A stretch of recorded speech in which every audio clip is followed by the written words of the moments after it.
Está grabando todo lo que decimos. Cuentan una vez que se reunieron en un lugar de la tierra todos los sentimientos y cualidades de los hombres. Cuando el aburrimiento ya había bostezado por tercera vez, como algunos que veo por aquí, la locura, como siempre tan loca, les propuso: vamos a jugar a las escondidas. La intriga levantó la ceja, intrigada, y la curiosidad, sin poder contenerse, preguntó: ¿a las escondidas? ¿Y eso cómo es? Es un juego, explicó la locura, en que yo me tapo la cara y comienzo a contar del 1 hasta 1.000.000, mientras ustedes se esconden, y cuando yo haya terminado de contar, el primero de ustedes que yo encuentre ocupará mi lugar para continuar con el juego. El entusiasmo bailó, secundado por la euforia. La alegría dio tantos saltos que terminó por convencer a la duda e incluso la apatía, a la que nunca le interesaba nada. Pero no todos quisieron participar. La verdad prefirió no esconderse. ¿Para qué? Si al final siempre me encuentran. La soberbia opinó que era un juego muy tonto. En el fondo lo que le molestaba era que la idea no hubiera salido de ella. Y la cobardía prefirió no arriesgarse. 1, 2, 3, comenzó a contar la locura. La primera en esconderse fue la pereza, que como siempre se dejó caer tras la primera piedra en el camino. La fe subió al cielo y la envidia se escondió tras la sombra del triunfo, que con su propio esfuerzo había logrado subir a la copa del árbol más alto. La generosidad casi no alcanza a esconderse. Cada sitio que hallaba le parecía maravilloso para algunos de sus amigos. Un lago cristalino, ideal para la belleza. La rendija de un árbol, magnífico para la libertad. Así terminó por ocultarse en un rayito de sol. El egoísmo, en cambio, encontró un sitio muy bueno desde el principio, ventilado, cómodo, pero solo para él. La mentira se escondió en el fondo del océano. Mentira, en realidad se escondió detrás del arco iris. Y la pasión y el deseo en el centro de los volcanes. El olvido, se me olvidó dónde se escondió, pero eso no es lo importante. Cuando la locura contaba 999.999, el amor aún no había encontrado sitio para esconderse, pues todo se encontraba ocupado. Hasta que vio un rosal y, estremecido, decidió esconderse entre sus flores. 1.000.000 contó la locura y comenzó a buscar. La primera en aparecer fue la pereza, solo a 3 pasos detrás de una piedra. Después se escuchó a la fe discutiendo con Dios en el cielo sobre teología. Y la pasión y el deseo se sintieron en el vibrar de los volcanes. En un descuido encontró la envidia, y claro, así pudo deducir dónde estaba el triunfo. El egoísmo no tuvo ni que buscarlo. Él solo salió disparado de su escondite, que había resultado ser un nido de avispas. De tanto caminar, la locura sintió sed, y al acercarse al lago descubrió la belleza. Y con la duda resultó más fácil todavía, pues la encontró sentada sobre una cerca sin decidir aún de qué lado esconderse. Así fue encontrando a todos: al talento entre la hierba fresca, la angustia en una oscura cueva, a la mentira detrás del arco iris. Mentira sí estaba en el fondo del océano. Y hasta el olvido, que ya se le había olvidado que estaba jugando a las escondidas. Pero solo el amor no aparecía por ningún lado. La locura buscó detrás de cada árbol, bajo cada arroyo del planeta, en las cimas de las montañas, y cuando estaba por darse por vencida la locura, vio a un rosal con sus rosas hermosas. Tomó una horquilla y comenzó a mover las ramas, hasta que un doloroso grito se escuchó. Las espinas habían herido en los ojos al amor. La locura no sabía qué hacer para disculparse. Lloró, rogó, imploró, pidió perdón y hasta prometió ser su lazarillo. Desde entonces, desde la primera vez que se jugó a las escondidas en este planeta, el amor es ciego y la locura siempre lo acompaña. Por eso el amor es ciego. ¿Sabe usted? Hoy vamos a estar hablando, le puse como título a este mensaje, Iglesia Unifam Coacalco, hagamos historia. ¿Usted ama? ¿Ama a Dios? ¿Ama a Dios como por sobre todas las cosas? ¿Sí o no? ¿Usted ama a Dios por sobre todas las cosas, que es el primer mandamiento? Primer mandamiento, más importante de todos. Olvídate de todos los demás. El primero es amar a Dios. ¿Cumples el primero? No te metas en los demás. Hay muchos mandamientos, pero nada más enfócate en el primero. ¿Cumples el primero? Amas a Dios por sobre todas las cosas, con todo tu corazón, con todas tus fuerzas, con toda tu mente, concentrado, con tu fuerza física, con tu fuerza mental y emocional. Estás concentrado siempre en Dios, apasionado. ¿Eres apasionado de verdad? ¿O solamente los de Televisa Deportes? ¿Eres apasionado de verdad o no? ¿Eres un cristiano apasionado? Un cristiano genuino, un cristiano creativo, un cristiano que de veras se caracteriza y que la gente cada vez que lo encuentra dice: este es un cristiano genuino, este es de Unifam Coacalco. ¿Sí o no? ¿Cómo nosotros podemos decir que podemos hacer historia en este planeta? Gente tan humilde y tan sencilla como nosotros, tan insignificante. ¿Podemos hacer historia? Hagamos historia. ¿Cómo se puede hacer eso? Se requieren tres cosas para hacer historia, basadas en un hombre insignificante, ignorante, como Abraham. ¿Usted cree que Abraham era un gran pensador, filósofo, científico, artista? ¿Qué tenía de cualidades Abraham? Era miedoso. Le entregó a su esposa a otro hombre por miedo, y mentiroso por miedo. ¿Quién era Abraham? Un hombre que tenía sus padres y abuelos idólatras, y por eso Dios le dice: sal de ahí, no te quiero ahí. Es decir, Dios dice: voy a hacer una nación grande. ¿Se acuerdan que les comentaba el miércoles?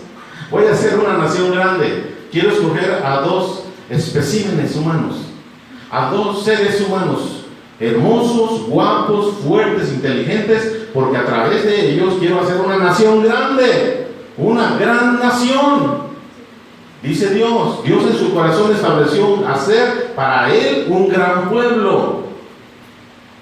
Dice: ¿de dónde conseguiré a los dos primeros que van a hacer la familia de esta gran nación? Y entonces tú y yo pensaríamos en eso, ¿verdad? Que si te dijeran: vamos a buscar a los dos mejores seres humanos para hacer de ellos una nación, un país, un pueblo, pero un pueblo diferente, un pueblo grande, un pueblo poderoso. Y tú y yo pensaríamos en quién: dos jóvenes, fuertes, inteligentes. ¿Qué más? ¿Qué características tú? Valientes, esforzados. Tú y yo buscaríamos a quién para que nos dijeran: tenemos un proyecto y vamos a hacer un pueblo de dos jóvenes, un hombre y una mujer, obviamente, ¿no?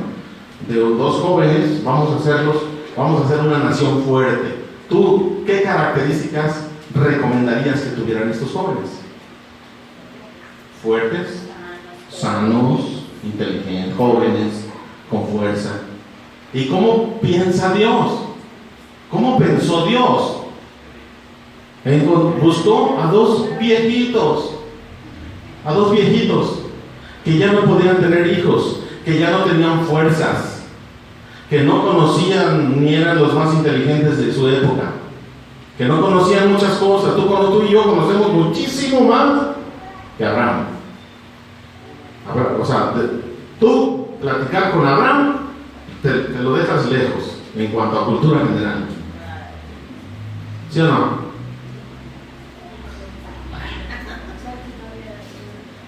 Él no conocía tantas cosas, pero el pensamiento de Dios es ese: haré una nación grande y para ello busco a dos viejitos, la mujer es estéril, no tienen fuerzas, no tienen el gran conocimiento, y de ellos voy a hacer una nación grande. ¿Tú les creerías? ¿Le creerías ese proyecto? Pero esos dos viejitos hicieron historia.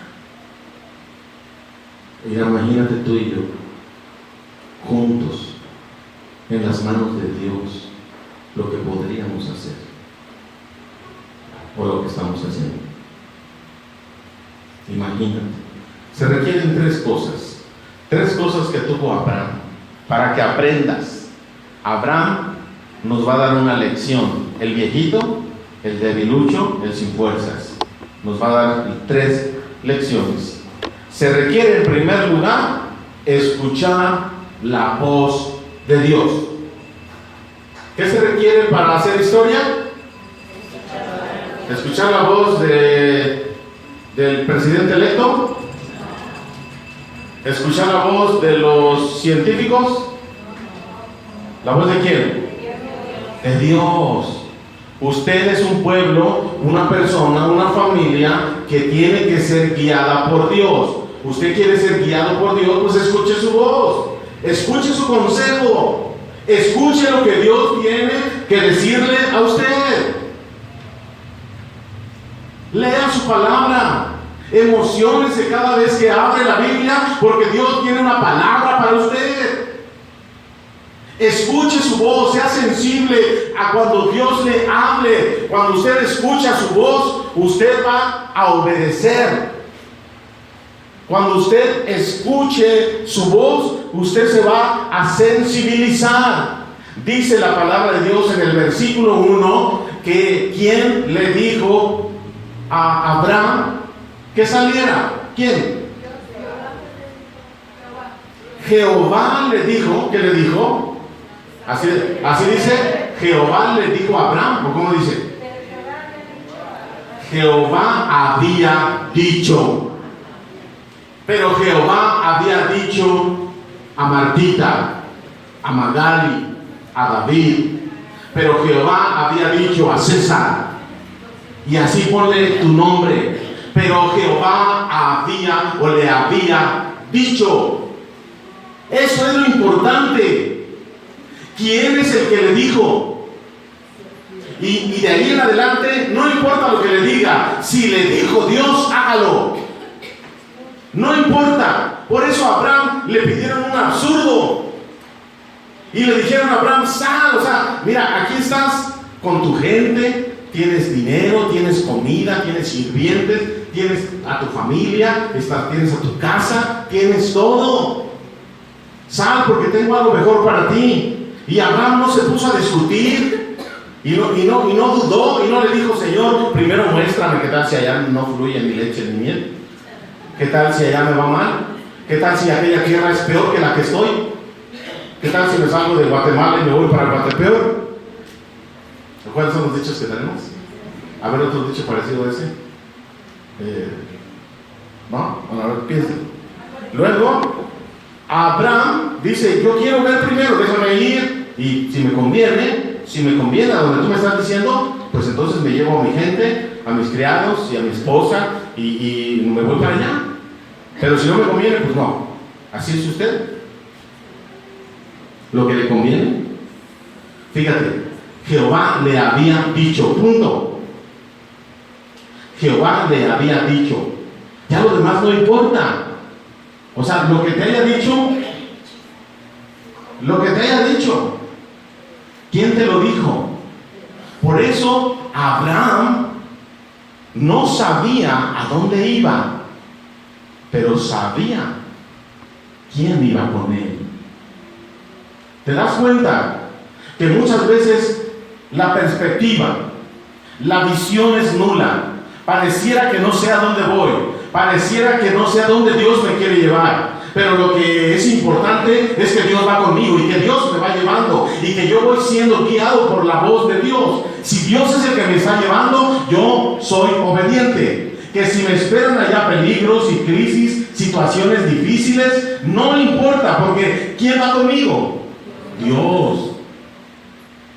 Escuche la voz de Dios, déjese guiar por Dios. Lea la palabra de Dios para que usted pueda tener la convicción de que lo que está haciendo es correcto. Está dentro de la voluntad de Dios. Que usted no esté dudando si en realidad estoy haciendo lo que será de Dios o no. ¿Cuál es el filtro? Ya les he enseñado cuál es el filtro para toda decisión y toda acción que usted vaya a hacer. ¿Cuál es el filtro? En la palabra de Dios, un versículo que es filtro para que usted no esté dudando y no esté pensando, ay, ¿será de Dios? ¿Será que me voy a casar? ¿Será de Dios? ¿Voy a comprar un coche? ¿Será de Dios? ¿Voy a conseguir trabajo? ¿Será de Dios? ¿Voy a leer la Biblia? ¿Será de Dios?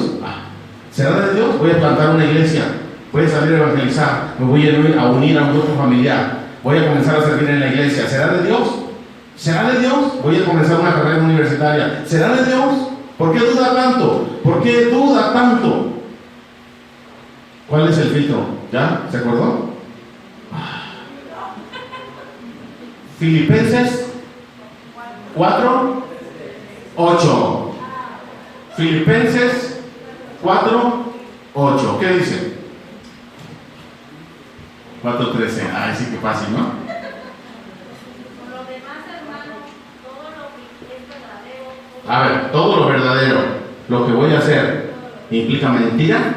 Pues no es de Dios. ¿Implica la verdad? Hable la verdad. Cuando se habla la verdad, es de Dios. Cuando se habla mentira, es del diablo. ¿Cuántos mintieron en esta semana? ¿Cuántos anduvieron en el terreno del diablo? Anduvieron coqueteando con el diablo, mintiendo. Todo lo que verdadero. ¿Qué más?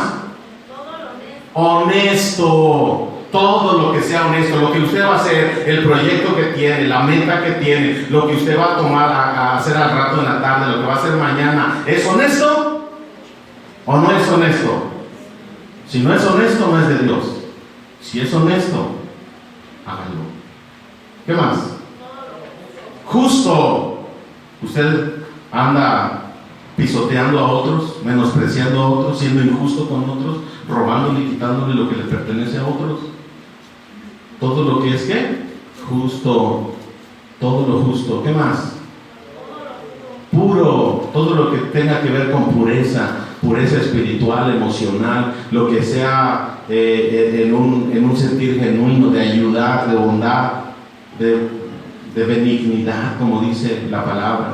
Y luego, y todo lo amable. Usted es agresivo, levanta la voz para todo, ofende a medio mundo, dice un montón de groserías, o en otras palabras, habla en lenguas, ¿no? ¿Sí? Dice, cuando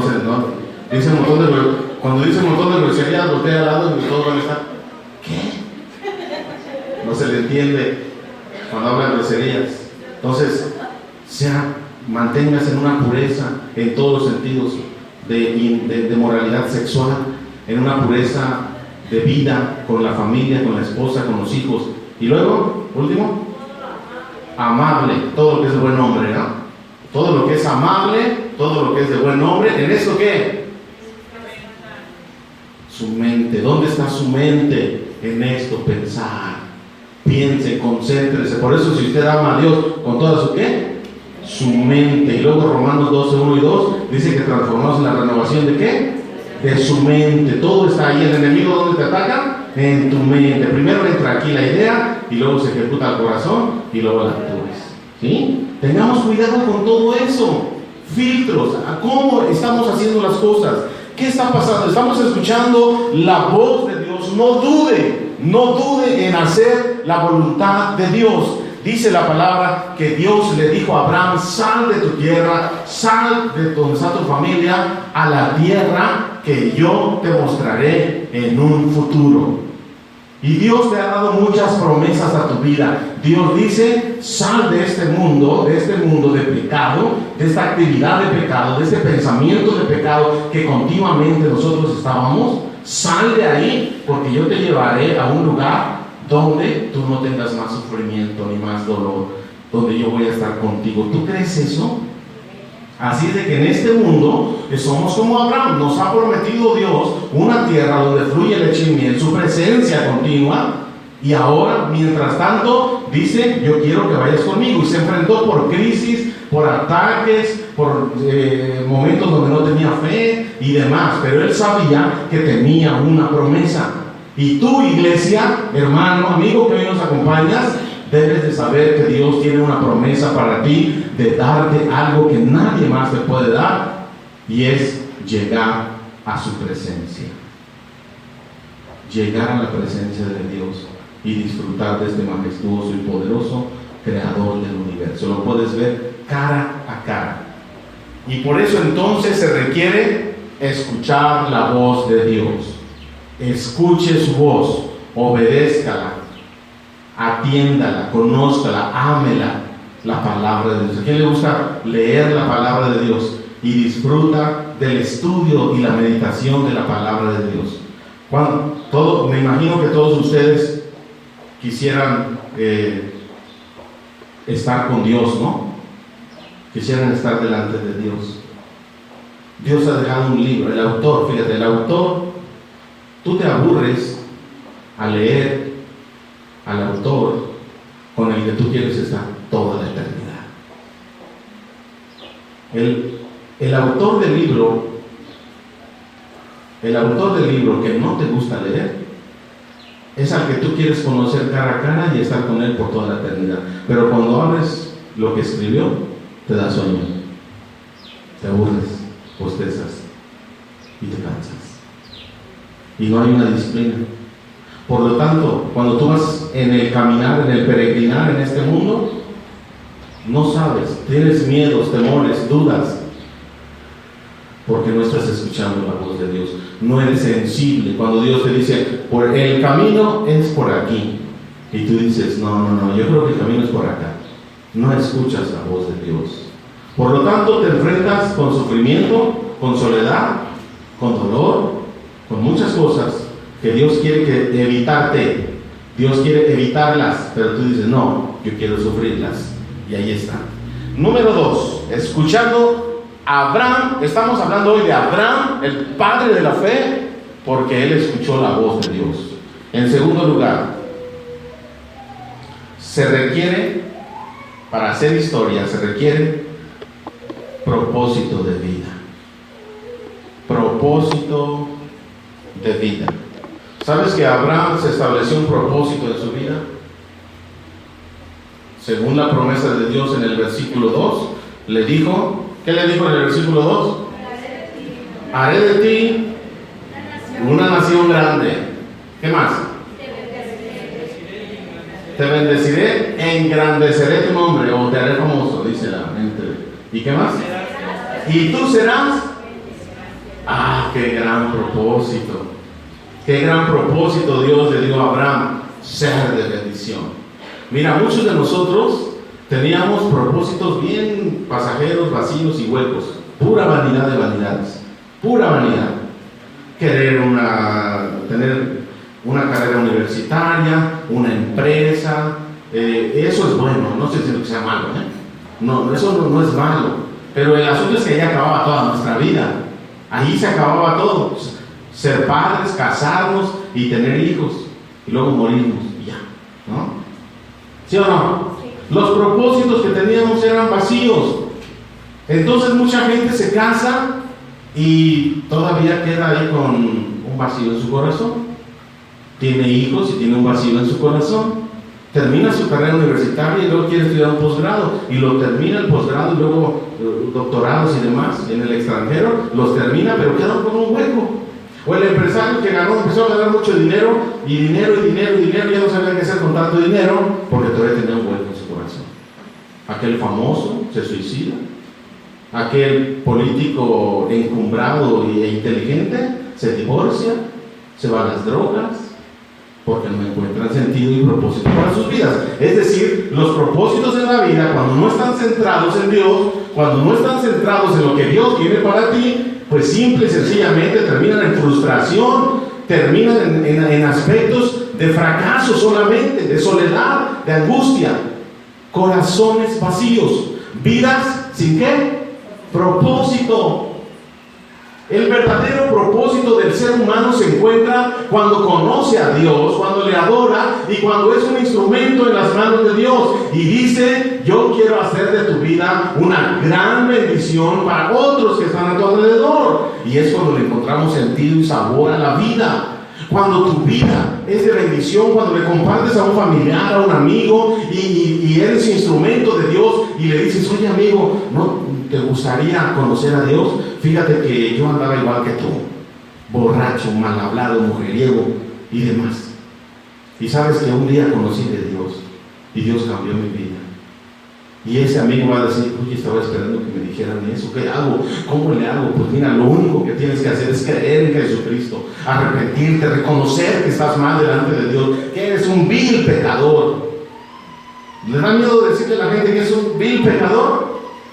Que eres un pecador y que le has fallado a Dios. Pídele perdón y entonces invita a Dios a venir a tu vida. Comienza a leer tu Biblia, comienza a orar y obedece la palabra de Dios, y vas a ver que Dios va a hacer grandes cambios en tu vida. Y cuando tú le hablas a alguien y esa persona accede, tú te sientes la persona más feliz del mundo. Cuando tú hayas tenido esa experiencia de que a través de tu vida otros conozcan a Dios y a través de tu vida otros estén creciendo en un buen discipulado, en el conocimiento de la palabra de Dios, no lo cambio por todo el oro del mundo. Propósito. Cuando tú estás en el centro de la voluntad de Dios y eres un instrumento en las manos de Dios, encuentras la plenitud y ese vacío se llenó, porque solamente lo puede llenar Cristo a través de un propósito en tu vida. Así es de que nuestras vidas como cristianos no es en primer lugar. Claro que sí, seamos buenos padres, buenos esposos, tengamos hijos, tengamos empresas, estudiemos carreras de posgrado y seamos los mejores en el área donde Dios nos ha puesto. Claro que sí. Hagamos historia, pero si en primer lugar el primer propósito no es honrar y adorar y conocer a tu Dios y escuchar su voz y ser guiado por Él para todo lo que hagas y entonces ser de bendición a otros, tu vida, escúchame bien, tu vida no sirve para nada. Seas el mejor empresario, seas el mejor político, el mejor artista, seas lo que seas, tu vida, escúchame bien, no sirve para nada si Dios no te está guiando y no te está bendiciendo y no está llenándote con un propósito de ser de bendición con lo que Dios te da para los demás. Amén. Tengamos esa convicción fuerte, sabiendo que en primer lugar debe de estar nuestra relación, comunión con Dios, para que de esa manera Dios use nuestras vidas de una manera poderosa. Hagamos historia, iglesia, hagamos historia, escuchemos su voz y entonces encontremos sabor a esta vida, pasión. Cuando tú encuentras el propósito para tu vida, vas a ser un cristiano apasionado, creativo, y vas a dar ideas y vas a decir: hago esto en el grupo de damas, hago esto en el grupo familiar, y cómo es si invito a mi vecino, y si le comparto una película, y si le llevo el Evangelio de Juan, y si se lo leo y demás. ¿Cómo ven? Creativo, apasionado, sabiendo que tiene un propósito y que su vida ahora tiene sentido. Muchos cristianos viven en apatía, en tristeza, en soledad, ensimismados en el trabajo, cansados por tanto estudio, cansados por tanto que hacer en la casa, pocas fuerzas espirituales, poco esfuerzo espiritual para atraer a otros a Cristo. No tiene ni un solo discípulo en el último año. ¿cómo va a encontrar el sentido a la vida? ¿Cómo le va a encontrar el propósito a la vida? El único propósito para hacer historia es que Dios te dice hoy, y serás bendición. Tú serás bendición. Yo haré de ti algo grande y tú serás bendición. Y quiero preguntarte, ¿cuántos de aquí son bendición? La gente te ve y te dice, si así son los cristianos, me quedo como estoy. ¡Wow! Si la gente te observa y se desanima, si no tienes el valor para invitar a tus vecinos, amigos y familiares que te conocen, para decirles, vamos a la iglesia, soy cristiano, adoro a Cristo, vamos a la iglesia, porque allí en la iglesia estudiamos la palabra, oramos por los enfermos y hacemos grandes cosas. Si tú no tienes ese valor de decirle a la gente abiertamente que eres cristiano y que obedeces a Cristo, hermano, arrepiéntete de tus pecados y no salgas de este lugar sin que Cristo de veras haya salvado tu vida. Porque si tú no eres un cristiano que arde para Dios, un cristiano genuino que comparte la palabra de Dios a todo aquel que se para al frente, por eso dice el Señor Jesús que no se prende una lámpara para ponerla debajo de la cama. Se prende una lámpara para ponerla encima, para que todo aquel que pase pueda ser alumbrado. Y la lámpara es Cristo en tu corazón. Y la lámpara es Dios en tu vida. No la escondas. No traigas la Biblia o el celular abajo del brazo. Que nadie sepa que eres un cristiano de la secreta, un cristiano infiltrado, ¿no? Que eres un cristiano que nadie sabe que eres cristiano. No se trata de eso. Se trata de ser un cristiano que alumbra, que es de bendición. Por eso dice aquí, serás bendición. ¿Cómo va a ser bendición usted si nadie sabe que es cristiano? No tiene el valor porque anda pecando, porque anda haciendo cosas que no son, porque todavía anda diciendo groserías, o es un adúltero, o es un borracho. Ese es el testimonio que está dando la mejor iglesia que existe en el planeta. Borrachos, mal hablados, adúlteros. Esto es el testimonio que el mundo está esperando. ¿Cómo van a creer que Dios tiene poder si tú sigues siendo el mismo? No.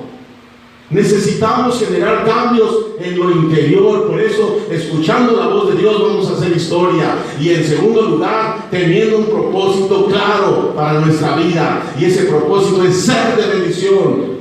Si usted es de maldición para los demás, usted no está en el centro de la voluntad de Dios. Ser de bendición.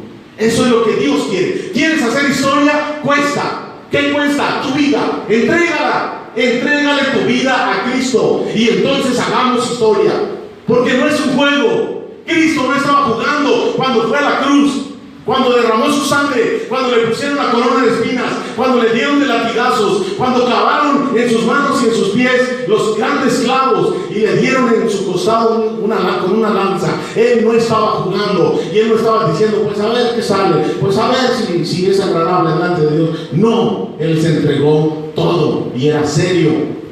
Tú y yo debemos de ser una iglesia seria, una familia seria, una persona seria, que la gente confíe, que la gente vea, que la gente pueda acudir a ti por un consejo, que la gente pueda acudir a ti para preguntarte qué hacer en un momento dado. Que tú seas confiable como cristiano. Esto es hacer historia. No son jueguitos a la iglesita ni al cristianito. Eso es hacer historia. Abraham, un hombre que no conocía mucho, pero fue obediente. Escuchó la voz de Dios y fue obediente. Tú y yo conocemos grandes cosas. Tú y yo tenemos la bendición de tener el Espíritu Santo en nuestra vida. ¿Cómo no vamos a hacer historia? ¿Cómo crees que podemos remover todo esto que está alrededor con la palabra de Dios? En la mañana fuimos a una caminata de oración a Real del Bosque. Qué bonito lugar, ¿eh? Qué bonito lugar. Tiene una vista hermosa y la gente, hay mucha. Hagamos historia. En Real del Bosque, en Santa Inés hagamos historia. En Tultepec hagamos historia. Aquí en Coacalco sigamos haciendo historia. Que la gente nos conozca. que la gente sepa que hay un Dios todopoderoso que transforma vidas, que transforma familias, y que un grupo de personas nos mantenemos unidos en amor, nos toleramos unos a otros, no andamos hablando mal unos de otros, no nos estamos dando puñaladas en la espalda cuando nos damos un abrazo, ¿sí? Unas familias unidas, familias que cuando abren su boca es para bendecir, no para criticar ni para chismear. Los grupos familiares, ni el grupo de damas, ni el grupo de jóvenes, ningún grupo es para andar chismeando, es para estudiar la palabra, para orar unos por otros. Eso es lo que debemos de estar haciendo para hacer historia, y que el mundo sepa que hay un Dios grande y fuerte cuando vea amor entre nosotros, cuando vea que nos perdonamos cuando nos ofendemos, cuando vea que nosotros vamos caminando juntos, escuchando la voz de Dios. Cristo es el Señor de la iglesia, Él es la cabeza, Él es nuestro Señor, nosotros solamente somos ovejas de su prado. Amén. En tercer lugar, hagamos historia, o para hacer historia se requiere de pensar en grande. Una vez que Abraham escuchó la voz de Dios, y una vez que Abraham tuvo la promesa de ser de bendición, dice el versículo 3, ¿qué dice? Bendeciré a los que te bendijeren, y a los que te maldijeren maldeciré, y será bendita en ti todas las familias de la tierra. Esto de bendecir a los que te bendicen y maldecir a los que te maldicen, es decir, es que Dios nos está diciendo: yo voy contigo. Yo voy contigo, yo soy tu protector, yo soy tu cobertura, yo voy a estar contigo, ¿sí? Y luego la parte final de este versículo 3 dice: y serán benditas en ti. ¿Quiénes? Bueno, ya sé que voy a ser de bendición, pero ¿quiénes? Todas las familias de la tierra. Ah, y algo poquito. Bueno, voy a ser de bendición ahí en mi calle, ahí en mi calle, ¿sí o no? ¿Dónde será bendición, Abraham? Todo el planeta Tierra. ¡Wow! Visión grande. Porque la visión no es de Abraham, la visión es de quién. Todas las familias del universo, hasta los ángeles, toda la creación en este universo será bendecida. Así es de que pensemos en grande, pero para pensar en grande tenemos que ser fieles en lo pequeño. Pero para pensar que vamos a hacer de bendición en grande, y si queremos hacer historia, debemos de pensar ahí en lo pequeño, aquí en la puntualidad de llegar a tu nivel de capacitación. ¿A qué horas? ¿A las 10:15? ¿A las 10:20? ¿O no venir? ¿Porque me salió algo? No, es que no había agua y ya no llegué. Híjoles, es que me dolía la garganta, ya no pude venir. No, hombre, no fueran los 15 años de tu compadre, la hija de tu compadre, no fuera la fiesta, ¿verdad? Porque todo enfermo y tembleque, ahí vas, no importa, compadre, yo llego, tú sabes que yo nunca te he fallado, compadre. A Dios le puedo fallar, pero a ti no, compadre. ¿Sí o no? En las pequeñas cosas. Busque a Dios todos los días. Pequeñas cosas, pero que hacen historia. Sea disciplinado. Venga a las veladas de oración una vez al mes. ¿Qué le parece? No le va a pasar nada, hombre. Es que hay tanta inseguridad en las calles. Usted viene a orar, usted no se preocupe. Pero muchas familias de aquí nunca las he visto en la oración, pero quieren hacer historia, quieren bendición de Dios. ¿Ya asiste a un grupo familiar? Todavía lo está pensando. No sé qué estaría pensando. Si es bueno o es malo ir a un grupo familiar. ¿Será bueno o será malo? ¿Será de Dios o no será de Dios? Qué difícil, ¿no? Después de que quieres que Cristo te salve, que Cristo te dé vida eterna y que Cristo te esté diciendo: haz esto, tú le digas: déjame pensarlo, no sé. Qué difícil, ¿no? Qué triste, más bien, qué triste que no entendamos la magnitud de lo que sucedió en la cruz del Calvario. Que no entendamos que millones de personas están muriendo todos los días sin Cristo en su corazón, y que nosotros estemos diciéndole: no sé, tal vez yo pueda aprender un poquito más, de la Biblia si la leo, pero si no la leo también, pues la vida sigue igual, ¿no? ¿Cómo ven? Y se la va llevando, y pasa un año, y pasan 2 años, y usted es cristiano, ¿no? Sí, es cristiano. ¿A qué iglesia va? A ver, cuando le preguntan, ¿a qué iglesia va usted?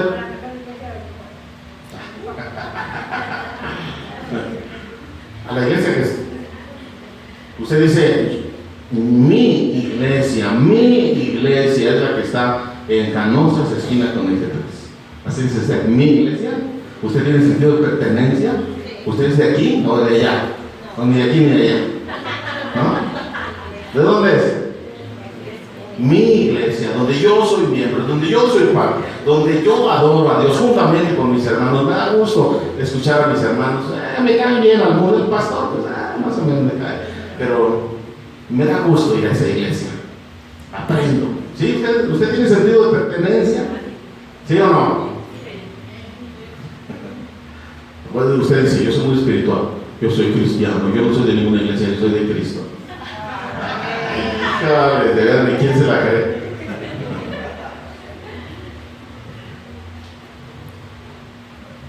Para hacer historia se requiere pensar en grande, pero para pensar en grande necesito ser fiel en qué?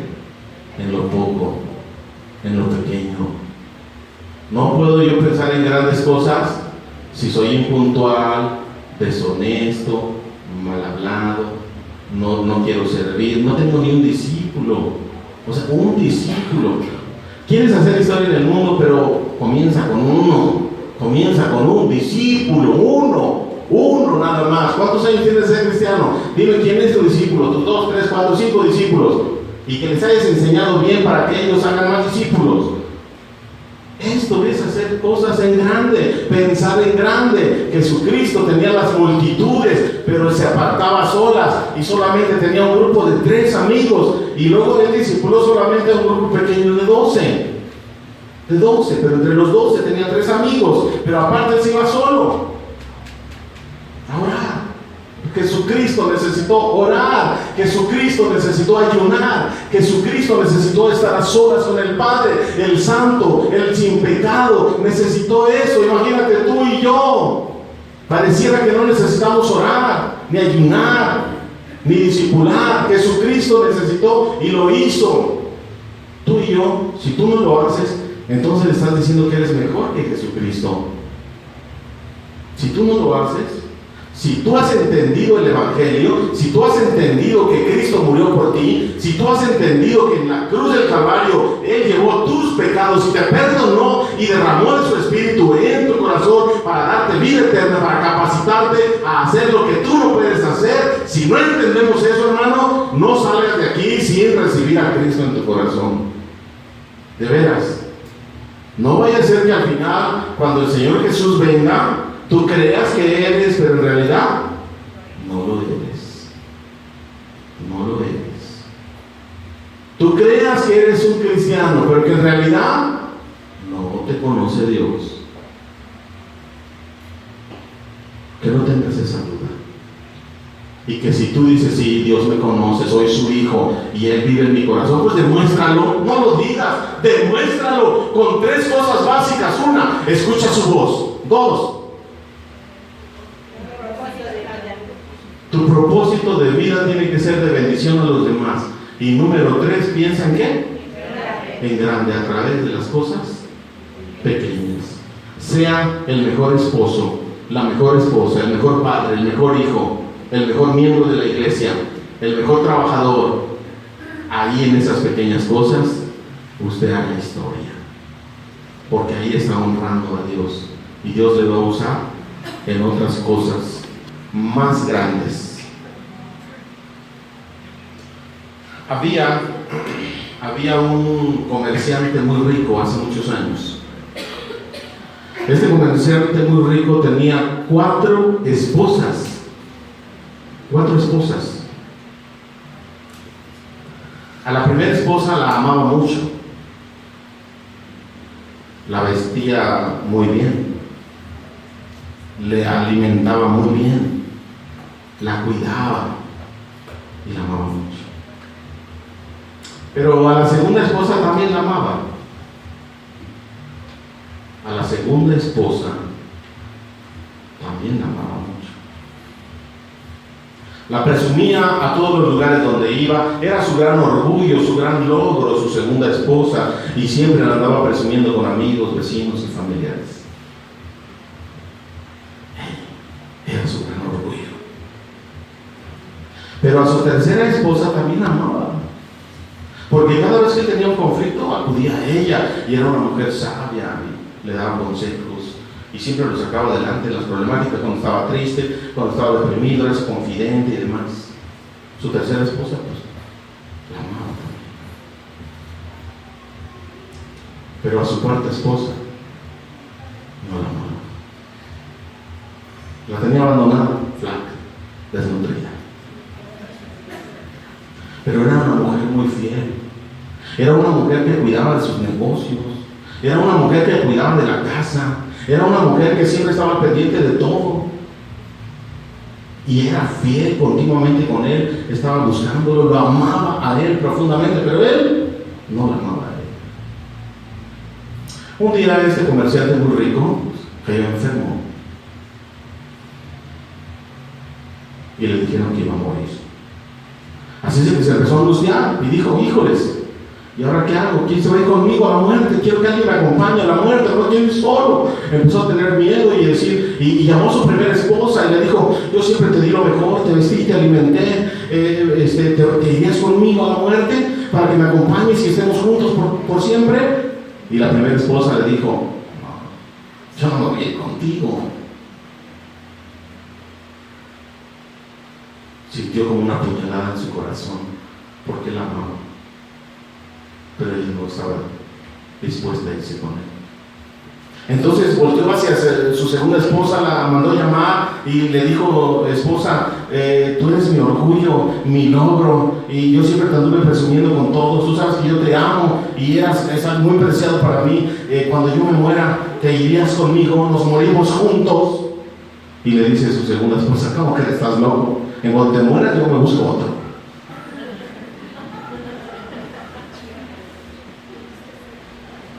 Y entonces sintió otra puñalada en su corazón. Tristemente pensó en su tercera esposa y la mandó llamar y le dijo: esposa, ¿te irías conmigo a la muerte? Estoy a punto de morir, no me quiero ir solo. Tú siempre has sido muy sabia, tú siempre he acudido a ti, me has dado buenos consejos. ¿Te irías conmigo?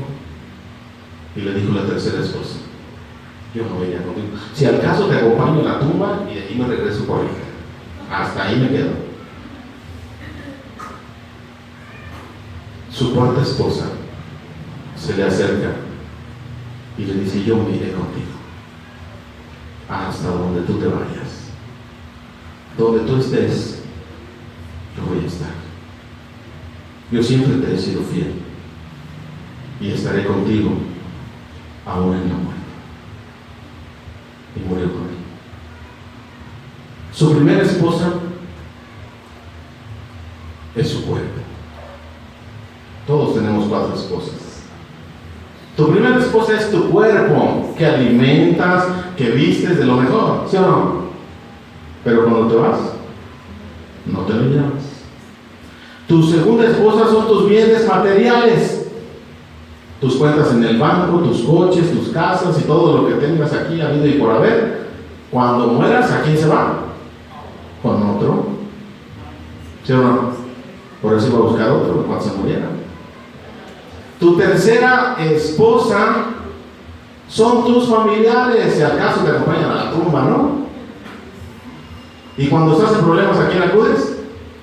Pues a ellos, un consejo, ¿verdad? Tu mamá, tus hermanos, ayúdenme, miren, y ahí está, pero no te van a acompañar.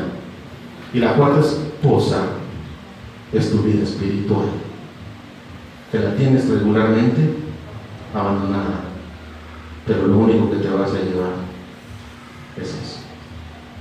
Así es que tú sabrás, cultivas una buena vida espiritual aquí para que la eternidad se vaya contigo, o la descuidas y la tienes flaca, desnutrida y sucia. Tú sabrás cómo la tienes. Cierra tus ojos, inclina tu cabeza, por favor. Padre, te damos gracias porque en este día nos permites reflexionar